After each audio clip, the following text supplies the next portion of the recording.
All right, here we go. Welcome to Self-Employed with Piper Phillips. This episode is titled How to Monetize Yourself.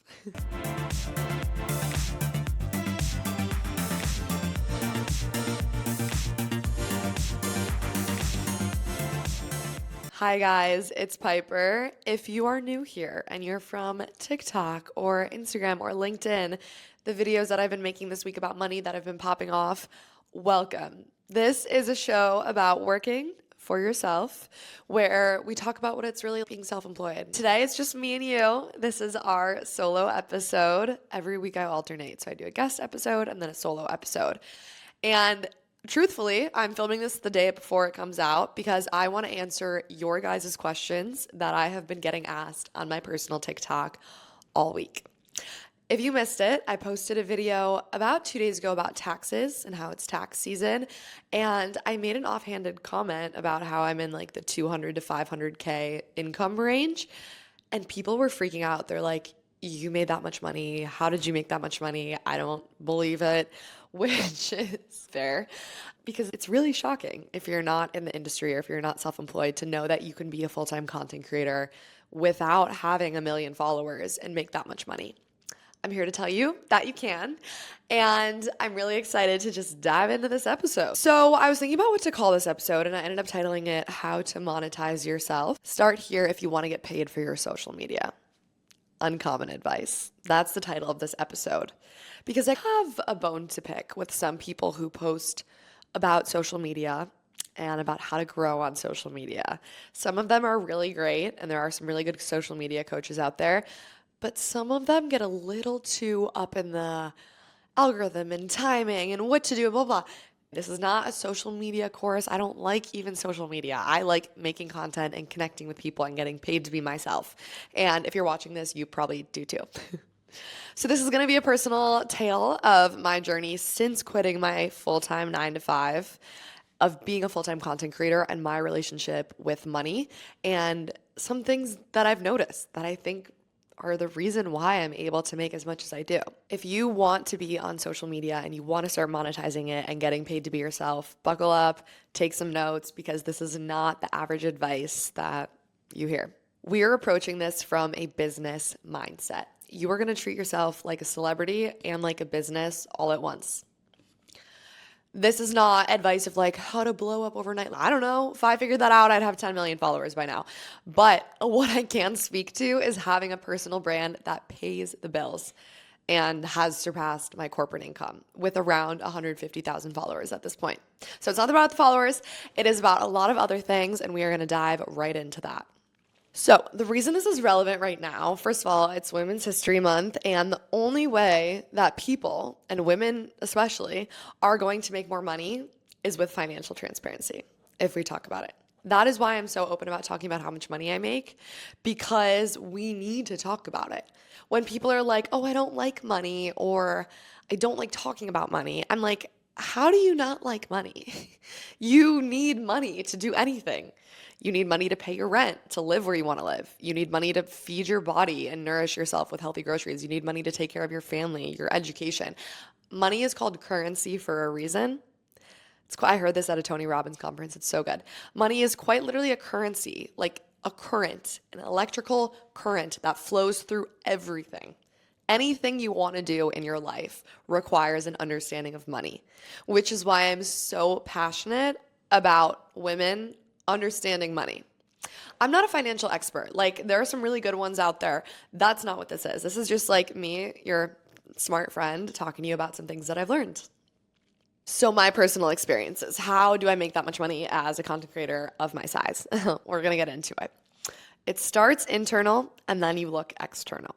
And I'm going to explain that right now. Misconception is that you need millions of followers to make hundreds of thousands of dollars on social media, being yourself.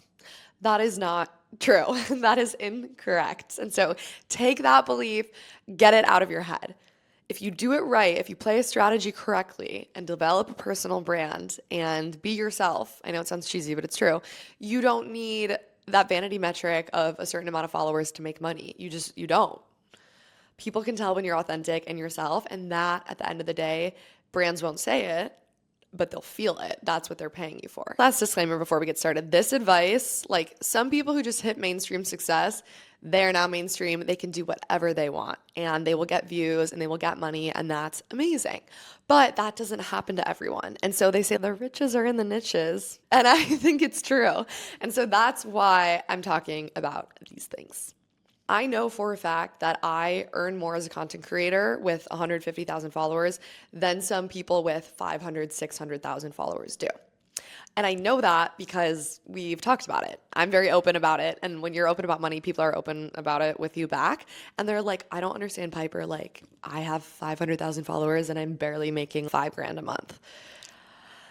I'm like, oh, okay, where do we start here? It is all about the positioning. This is where my marketing brain comes in. You should be thinking about yourself like a business and almost like a product of what do you want to be known for? What area of the market do you want to fall into?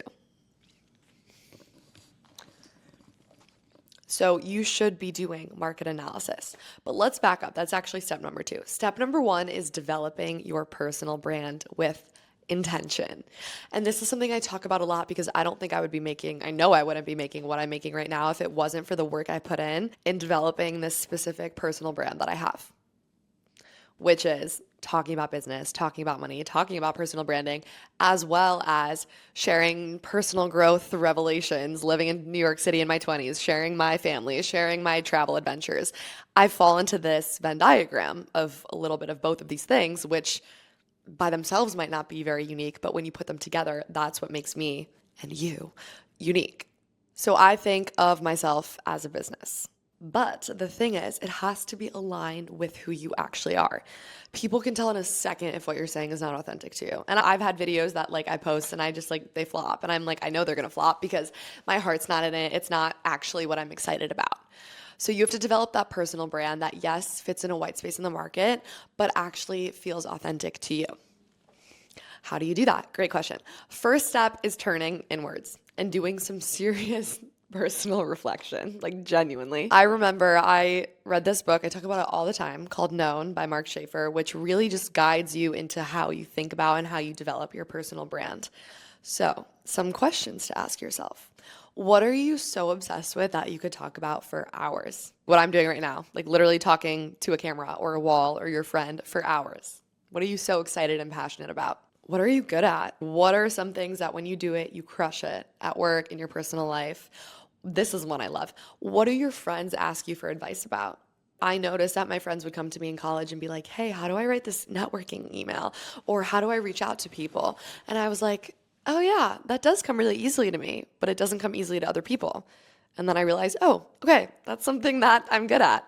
And you definitely have things that are like that for you. And then this is where it gets juicy. Some of those things that you like or that you're good at might feel like they're at odds with another. This is not a bad thing. This is actually a really good thing. This is what makes people, content creators, individuals, very interesting. What are some things that you're really good at then that you like that actually make up you, but when you would look at them on paper, you wouldn't really think that they go together? Okay, I'll give you an example. For me, for example. So I love talking about business, about career development, about professional development, networking. And when you think that, you think business creator, business person, very straight-laced, specific.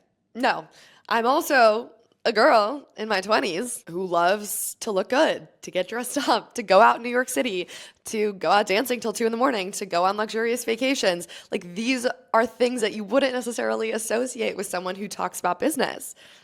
But that's just me, and I love to do both. So that's what I would encourage you to think of, what is your special recipe of things that make you unique?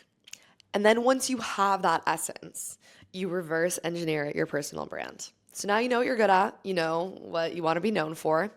Now let's take it a step further. And this part's fun. What are some outcomes you want? If you're going to be a year from now successfully known about this thing, what do you want people to be saying about you? What kind of panels do you want to be on? If you're in the press, what do you want people to say about you? I was actually in the Wall Street Journal literally this week, and I think the title was people are finding fame and money on LinkedIn. And I'm like, yeah, that checks out. That is really aligned with what I want my personal brand to be. It was about how content creators are moving to LinkedIn video, and I started getting my first brand deals on LinkedIn. That is an article that if you would have asked me a year ago, I would have been like, yes, I do want to be known for that. I would love to be like the LinkedIn fun influencer girl. So it's literally like marketing and PR for you, the same way that you would think like of a company, what kind of activations and partnerships would make sense for them. Think of it that way for you too. Because then you have something to work towards. Like last year, I remember telling my boyfriend I really wanted to speak at Cannes Lions Festival, this like marketing festival in the south of France. And my boyfriend's like, what would you speak on though? Like what right now you're talking about a bunch of things you don't really have as clear of a personal brand vision. What would you speak on?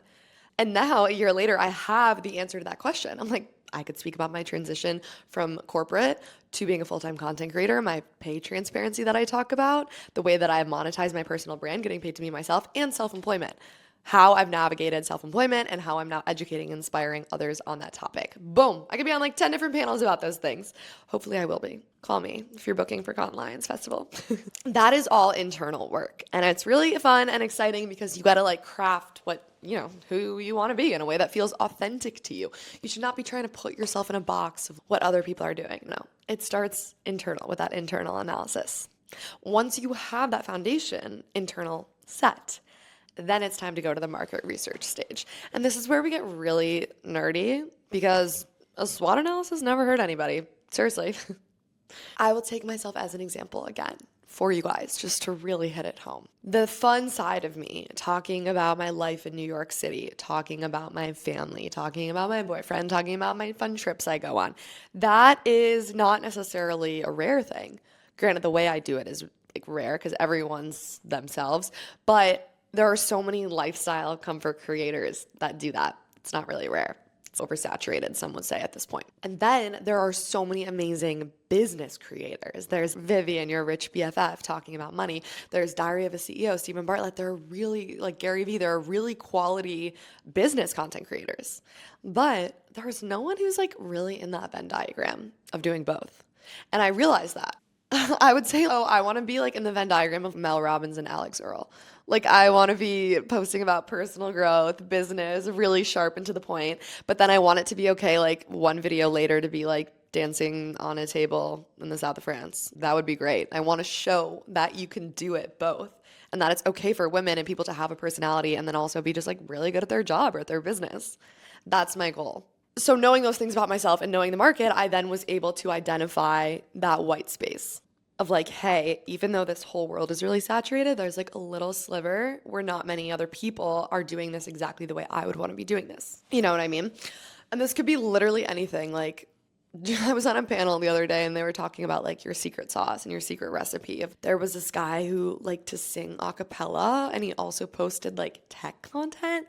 And I'm like, that's amazing. That is someone, if I would connect with you on LinkedIn or meet you in a panel or whatever, like I remember that guy because that's just like a really unique thing. And it might take you some time to find your audience when you're starting to bring this to like social platforms, but do not fret. Your audience is there. They just need to find you. So you're like, Piper, how does this relate to money? We're going to tie it all back in. So now you have your personal brand, which is great and feels authentic to you and makes you feel really excited.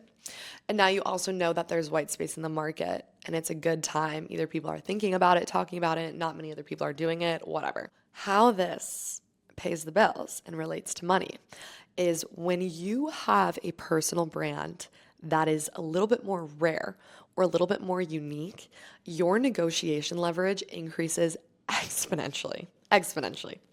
Because think about it this way.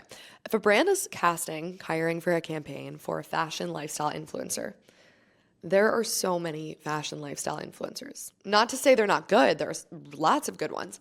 But my point is that brand will have thousands of people to focus on. So yes, their KPIs they go to might be followers and views at first. That might be their priority.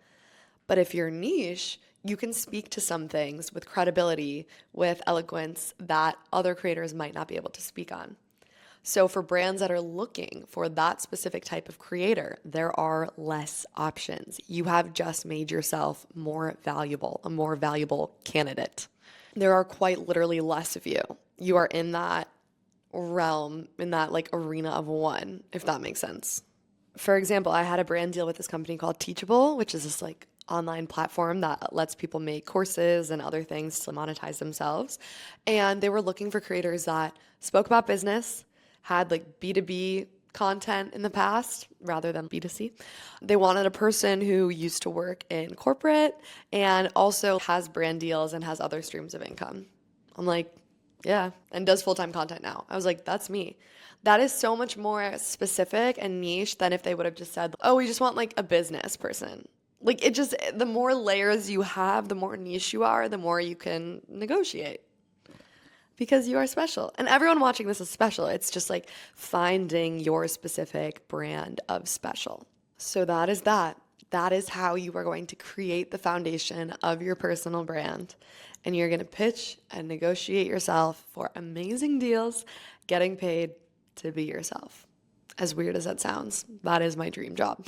The last thing I want to talk about at this episode is once you have that started and once you have that personal brand going and established, the other reason why I have seen in my own life success in this industry, in my income potential, is the way I manage myself.